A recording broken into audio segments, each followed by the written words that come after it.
Welcome to BODS Mayhem Hour, your source for all hard rock, heavy metal, new metal, alternative, punk, horror punk, hardcore, rock, and all local bands, with your host, John the Bod, a.k.a. the Bodfather. This is Jason Willer from the band Charger, and you're listening to BODS Mayhem Hour podcast, and keep rocking. The views and opinions of the guest do not necessarily reflect the views and opinions of BODS Mayhem Radio Network, its staff, affiliates, or sponsors. Parental discretion is advised. Welcome to BODS Mayhem Radio Network.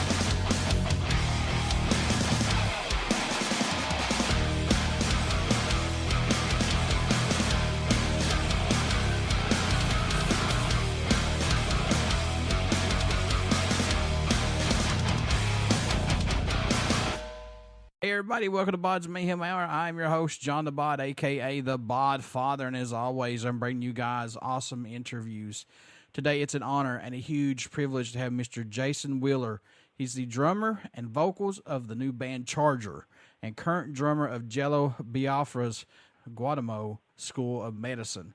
Charger has released their self-titled EP via Pirates Press Records, and also he's involved in this with bassist Matt Freeman, who y'all know him from his work with both Rancid and Operation Ivy, Op Ivy back in the old school days, and also guitarist Andrew McGee.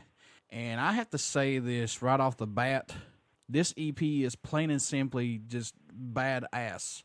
When the bass intro starts on Damage, it's breathtaking. And when the song kicks in, it gives you that old school feeling of metal rock with a twist of punk just a little bit.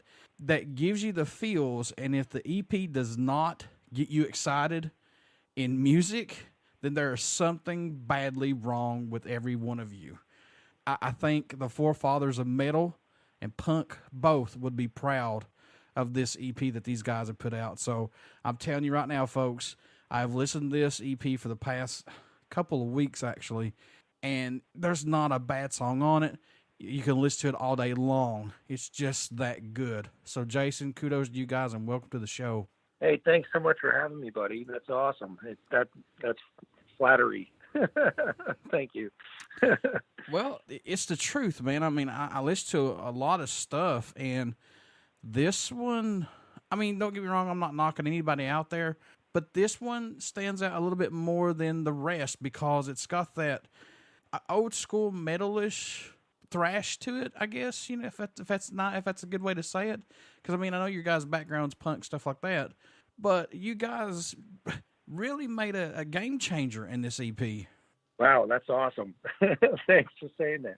You know, like I was telling you a second ago, you get lost when you're doing stuff. Sometimes you think it's good and it makes you happy and you're excited about it, but it's hard to gauge the kind of perspective. So it really does feel good to have the response that we're getting. You know, I mean, when Matt and I started doing this, I was teaching his kid the drums, right? Mm-hmm. And Matt and I had known each other, seen each other around town, around the East Bay for a long time. I think the first time I met him, I'm pretty sure was Rancid played the Fillmore in San Francisco in '95, and I was like 16 or 17-year-old kid with a mohawk and a Iconoclast shirt that I think Tim pulled me on stage or something, or he was roommates with Ben, the singer from Iconoclast at the time, and was like, that's my roommate's band, come backstage and hang out. And I knew some of the other people that they knew as well, just like basically friends, older brothers and sisters were kind of involved as well. I was always eavesdropping because I was always very interested in the East Bay music scene, you know. So I think that was the first time I met those guys, and then just been seeing Matt around for a long time. So then few years ago, I was teaching his kid the drums, and because that's my occupation. And then we just decided I got this idea for this kind of dirty rock and roll band, you know, metal band or whatever, or however you want to phrase it. I mean, we're more of like a rock and roll band, but want to mess around, you know. And so we started playing, and it was kind of.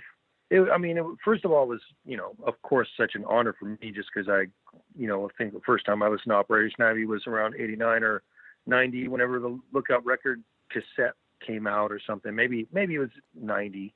Some friends had it, and I just was so in love with that tape. So being able to play with him it's a drummer's dream, basically, you know. And so we started messing around, and it was kind of right off the bat, it was awesome. We were having a blast, you know, and we were challenging ourselves. Before we had Drew come in, there was about 3 or 4 months, him and I getting together a few times a week, kind of working out the rhythms. Because that was the other thing, is like before we got to the songwriting, we just felt like, I don't want to bash any other bands, you know, everybody has their own process, but we wanted to emphasize building from the ground up, building the rhythm before putting the top on, before putting the guitar on, before putting the vocal on. We wanted to get the real foundation of the music as solid as possible and really kind of feel out how to play with one another, you know, and also to kind of reinvent ourselves. I mean, I think that it was kind of important to me I think I just turned, or I was just about to turn 40. And I was just like, I've been doing this, you know, I've done some other stuff. Like I played with Nick Turner from Hawkwind, who's actually the guy who fired Lemmy from Hawkwind. Who's kind of like almost solely responsible for Motorhead forming, you know what I mean? Yeah. So I played with him for like 3.5 years. I've done like some progressive rock stuff, and it's not all just been punk rock, you know, but I kind of had never been in a harder rock or metal band, even though that was the music that got me going when I was a kid, you know. That was ground zero in a way. So I was kind of like, well, you get to a point in your career, you're like, or in your playing, you want to keep moving, and that was kind of the whole idea, to kind of charge forward. I mean, if you want to like use the band name, to kind of just move forward, try something new, try and kind of reinvent ourselves and push ourselves. So when we were getting together, we were doing all sorts of different time signatures and different feels and kind of like very kind of proggy stuff, just having fun. And I decided to get some more drums. I've never played double bass before, so that was the new thing. I got a second bass drum and some more toms, and Matt got a pedal board. I don't think he ever really is actively, I think he was telling me, I mean, you got to talk to him about it, but I think he uses pedals, but I think they're kind of like, he's not pro, like dancing with them, you know, doing the pedal dance. So now he's using a wah and doing all this stuff. So it was kind of, it was a really refreshing, fun thing. I think that definitely comes through in the recording too. We're just having a blast, you know.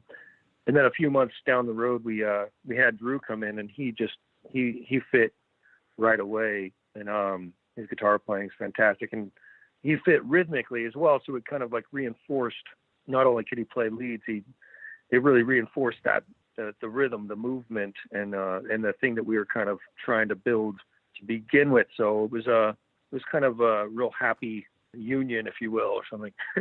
So how's it been working with Mutiny PR so far?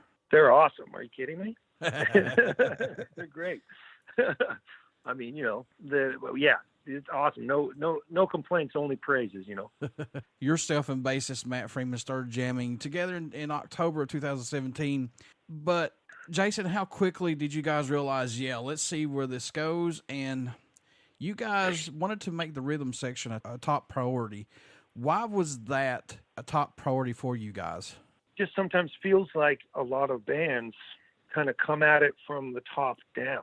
They don't really enforce the rhythm. And if you listen to Sabbath, or you listen to Motorhead, or you listen to all these bands that really had powerful rhythm sections, they're unstoppable. You know, they're like, you could just tell that they came up with some really, you know, like train moving forward type rhythm, and before putting the cherries on top. And we kind of wanted to go about it that way. And the other thing, I mean, not just the rhythm, but the songwriting. We like Dio and like Judas Priest and Motorhead and Sabbath and Maiden. I mean, they all have songs, like really well constructed songs, you know, and they're not just a sound that just kind of starts and stops. They have beautiful peaks and valleys and exciting passages, you know, and we wanted to bring that to the forefront as well, because that's what we like, first of all. And then second of all, that's what everybody else likes too. I think when you go to see a band sometimes, especially in the metal genre, I mean, I love it. I love heavy music, and I love going to the show, and I love being up front, and I love getting blown away. But so many bands just seem like, well, wow, that was just like one really long song, or not even a song, but like a sound, you know, and that's cool too. But it just gets a little old after a while. I want to go away from a show remembering or humming the chorus or going, man, I can't wait till that song comes out on a record so I can sing along to it. You know what I mean? And Matt's voice on this is very awesome. I know you do vocals as well, but it gives me that feel of like Tom Waits with that old raspy metal voice in a way, if that makes sense. Yeah, no, totally. You know, his voice is awesome. I'm blown away by it. I sing on two of the songs on the EP. I sing on Victim and Fallout. So we have kind of similar growly stuff going, a little bit of a different cadence and a little bit of a different take on it, but I would hope that would just add to the variety of the feel, you know, even if it's subtle, kind of. Yeah. Oh yeah, for sure. Because like I was going to say, Damage is a great song on here. The whole EP is, but Damage for me is awesome. Pray for Lie and Fallout. Those three, God, man, very cool. Fucking awesome. Very fucking awesome. Awesome. Thanks a lot, man. Thank you. What's impressed or excited you the most about making this debut EP, if anything? What's caught your eye the most about it for you? I think it was just the fun that we have as a group, as a unit, comes through. I think that's what a lot of people are feeling, is just they're excited by it, but probably because we're excited to do it, and we have a blast. And I think that we operate as a band. We were in the studio. I mean, we hadn't played live yet when we recorded this stuff. Mm-hmm. So it was, and I had never played double bass, especially in the recording studio. So there's all this new stuff that we're like trying to kind of figure out how it's going to work. And I think that sometimes writing that kind of razor's edge, it really lends itself to the excitement, you know, in a way, you know. And I think that also, like, when you're in the studio, you're trying to figure out things, and you have, like, as a drummer, you know, like, I think most drummers undersell themselves and always they have a little bit of what's it called, like, low self-esteem sometimes. You know, I know I do, you know. So it's like I was trying to, like, go, well, hey guys, maybe I could play to a click on this one. They're like, nope, you're not playing to a click. Just we're rehearsed enough. Like, you just got to charge through and do your best. And I was like, all right. So I think that another thing is, so many people are in the studio using all the trickery and all the Pro Tools and all that stuff. And we were doing it track by track, just like the old days, just like all those great bands that we love we're doing with tape. So you hit it as hard as you can in the practice space, and go in the studio and just swing at your instrument and hope for the best. You know what I mean? So I think that kind of comes through as well. It's like there's a bit of rawness to it that we didn't use any doctoring tools when we were doing post-production or anything. It was just overdubs and vocals. That's it. Any songs standing out more to you than any right now on this EP? I know it must change every time you listen to it, and I know you're close to all these, but are there any that stand out for you possibly, Jason? I mean, I'm happy with it. I'm happy with the whole thing, start to finish. It's hard for me to pick one. I mean, obviously, I think we recorded it late August, so we're already got our sights on the next thing. So it's kind of like the cool thing about this band is that we definitely don't have a shortage of songs.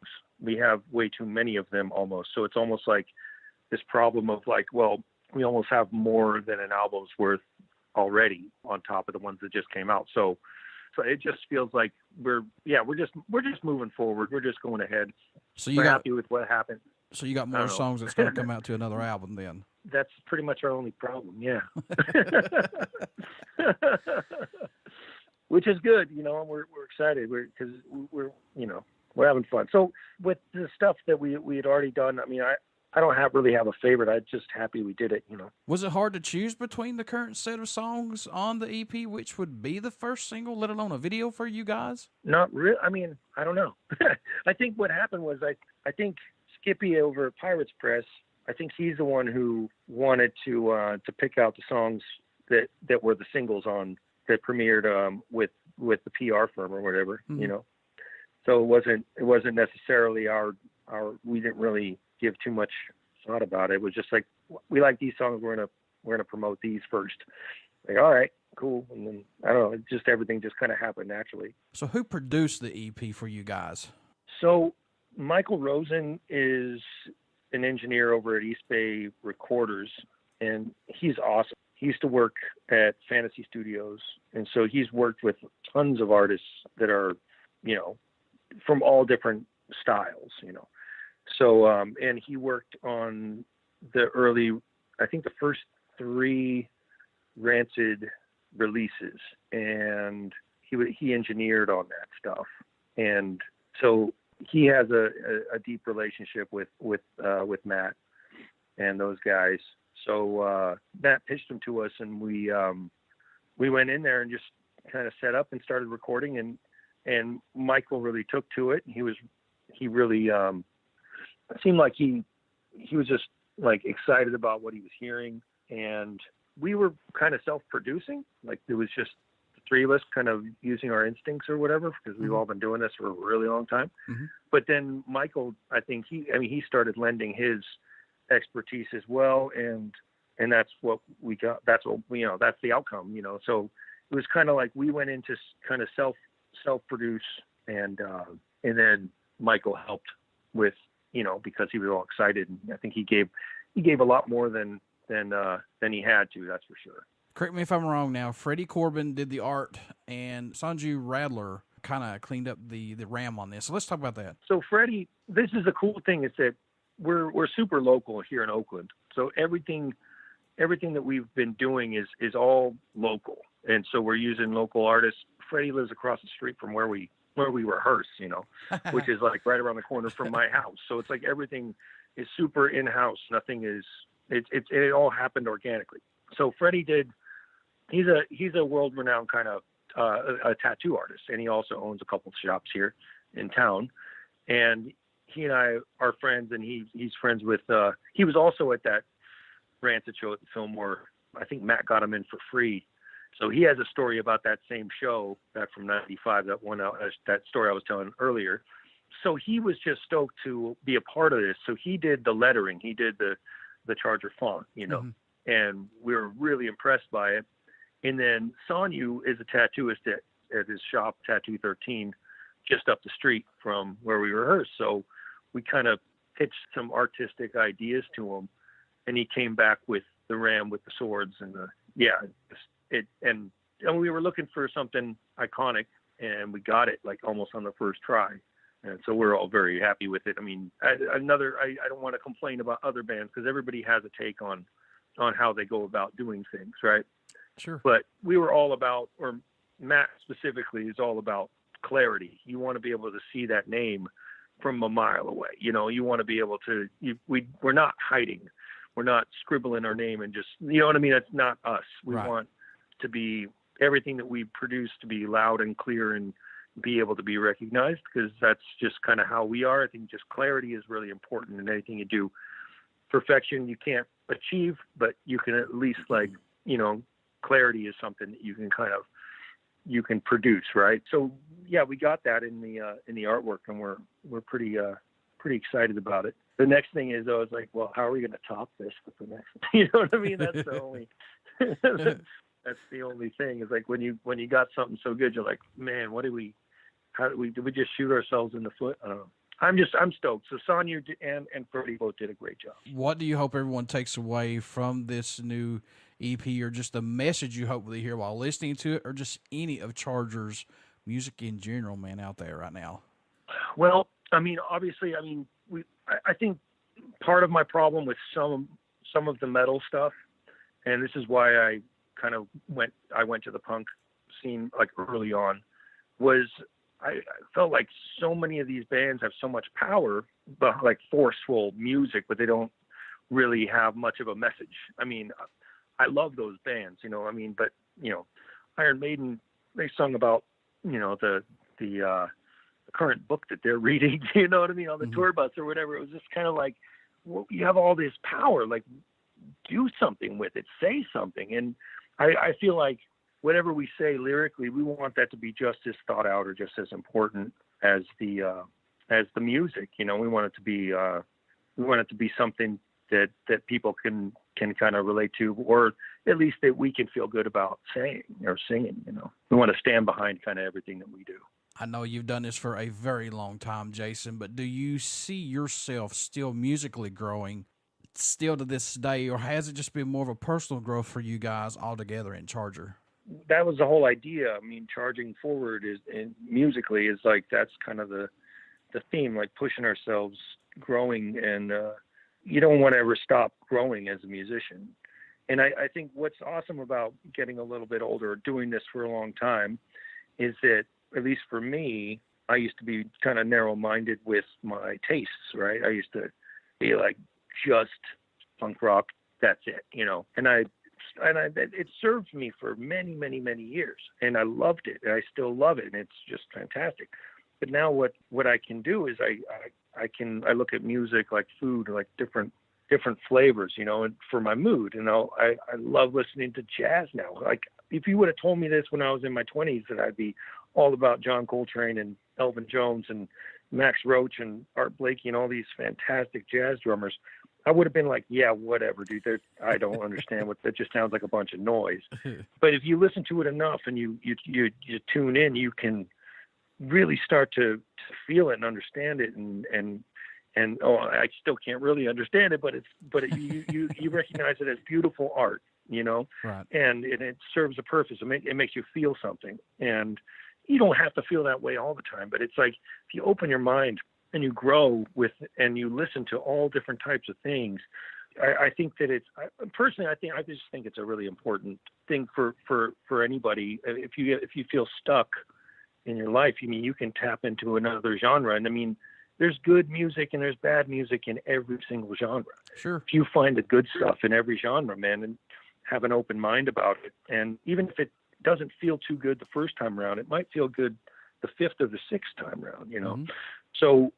So having an open mind and then pushing yourself within certain templates or certain frameworks. I mean, yeah, like growing within this framework, like a hard rock metal kind of template, and then being able to be creative inside of that. And then, you know, I think every artist there's no such thing as true originality. That's BS. You know, what we do is you take things that you're influenced by and you mix them up and you give your own spin on it. Nobody's going to sound like anybody else. You know, you have even cover bands aren't going to sound like the original, because that's their spin. It's their heartbeat. It's their brain, their the way their body is shaped, how they're plucking the strings or hitting the drum set. You know what I mean? It's like, so you take things that make you feel good, and you listen and you pay attention and you try and do something with that music, and then all of a sudden that's original music, you know. And you never know what's going to happen with the next record. Might be a little bit different, or it might be a little bit more of, I don't know, who knows, you know. It will we'll see what happens then. But I'm really glad that this one is resonating with people. What can fans expect at a show from Charger who have not got to see you guys live as of yet? What are they going to get when they come to see you? How do you say this without being a cocky bastard?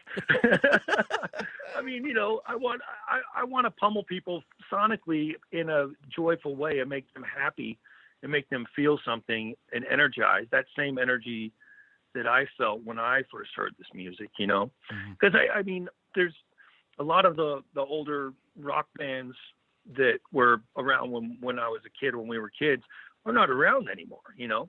So I think that there's this flavor that a lot of people aren't able to see or hear, or it's very rare. And so if you kind of honor that tradition with your own take on it, and you just try to sonically destroy the room, but I mean, that's you know, we do our best. We want people to feel good. I mean, that's the main thing. I want people to go away feeling happy and the joy of heavy music, you know. What made you want to become a musician, Jason? What was that spark for you that said, yeah, that's what I want to do right there? Well, I had a really kind of tough childhood, and I would get picked on a lot. I was not a fighter at all, and but the one thing that always spoke to me was music. So during like the darkest times of growing up, I had music, you know, and luckily there was a metal radio station nearby on my local high school that I later on actually was able to DJ on, and they were playing all sorts of crazy stuff at late hours. So like my first love was Iron Maiden when I was 9. You know, like I had heard like some punk rock stuff, and I was actually in like middle school with Billy from Green Day's one of his cousins, and some other people. Like, so I'd always hear about these bands, Ramones and Misfits, and when Green Day was just a little band in the early 90s before they got signed or whatever. I was always hearing about this stuff, but I was listening to a lot of heavy stuff and a lot of metal, and I just knew from when I was 9 years old, I think, or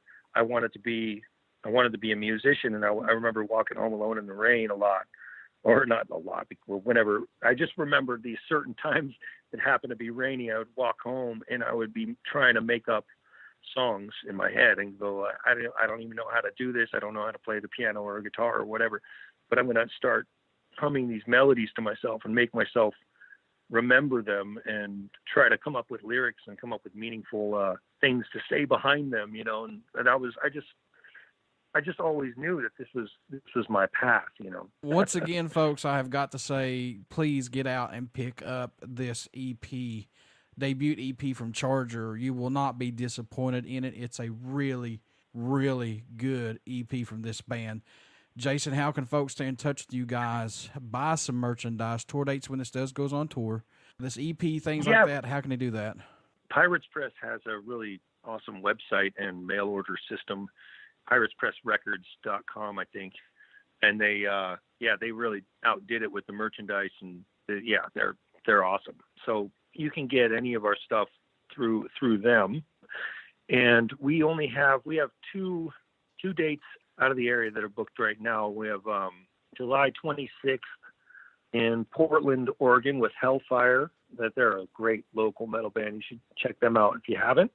And that's going to be at the Kenton Club on the 26th of July, Portland, Oregon. And then the next night, the 27th of July, at the High Line in Seattle, Capitol Hill area, and also with Hellfire. We're doing kind of a packaged weekend kind of thing. But yeah, we're stoked. That's going to be really fun. And then we're also playing July 7th at the Bottom of the Hill in San Francisco. It's a Sunday 2 p.m. matinee show with a band called Molten and Black Cobra. You should definitely check those bands out as well if you haven't. Before I let you go, good sir, would you care to do a promo for the show? This is Jason Willer from the band Charger, and you're listening to BODS Mayhem Hour podcast, and keep rocking. Everybody stick around. We got some great stuff coming up, and you only hear these interviews right here on BODS Mayhem Hour and BODS Mayhem Radio Network. Please get out and check out our Facebook page. It has our podcast link, YouTube link, and soon our Twitch link, and also get out and check out the band Charger. Once again, you will not be disappointed. Jason, I wish you guys the best of luck on this, man, because I see this going pretty good for you all. Hey, cheers, man. Thanks a lot for the support, and thanks for the interview. It was really fun.